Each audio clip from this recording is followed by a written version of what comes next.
Fox 45 Morning News. All local, all morning. So coming up, a new book giving perspective on Freddie Gray's death and the riots that followed. We sit down with author Kevin Shird, and he tells us about the new book, not even out yet. We get a little tease of that. 8:45 is the time. You're watching Fox 45 Morning News, all local, all morning.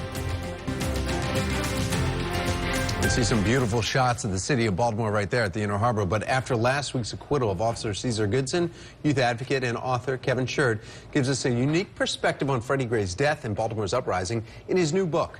It's called Uprising in the City. And he's here now to explain. Give us a little tease because it still it's not even out yet, right? No, it'll be out on August the 10th. But okay. So it covers the uprising in the city, right?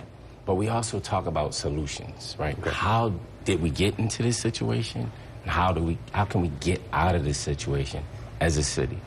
Is this a book, though, designed for people that are outside of Baltimore to explain what's going on here? Or is it for the people in Baltimore to say, this is where we are and this is what we need to do?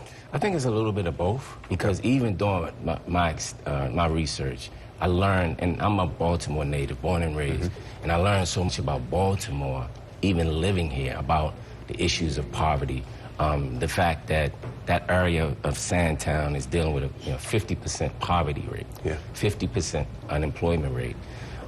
It was this one study that I read about published by Johns Hopkins, where if you're born in poverty in Baltimore, you have a 7% chance of getting out, right?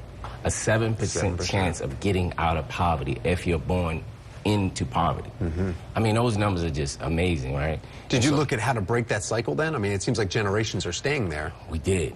And we looked at things like education, importance of education. We looked at things like support from the government. This situation didn't happen overnight, right? The poverty situation in Baltimore didn't happen overnight. I mean, you can trace it back to, the 1970s, right? And several administrations have tried to, make a difference or make a change, but those efforts just haven't been effective. We got to be honest about that. They haven't helped. Right, so this is it's almost like Freddie Gray's trials and his death were a catalyst on what is going on here. So we're using that as a figurehead, but then it goes beyond that. Right. We don't want any more Freddie Grays to happen. Exactly. How do we get him out of that cycle? Exactly. What did you come up with on possible solutions then that are different from the past? Well, one is, really focusing on education, right? The other is focusing, a real strong focus on poverty, right? How do we get people out of poverty? But the other thing is prevention. How do we stop the next Freddie Gray, right? Yeah. How do we make policy changes where that situation will never happen again, right? A young man would never lose his life in the back of a police transport, right? Having an honest conversation about police brutality, right? And I know the commissioner. I've talked to him several times, and I believe his heart is in the right place, but the work has to be done, right? And it just can't be about, I want Baltimore to get better.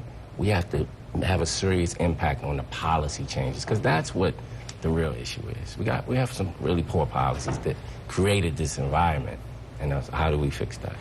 Your book's going to be coming out, you said, in August. Tell us where we can get it.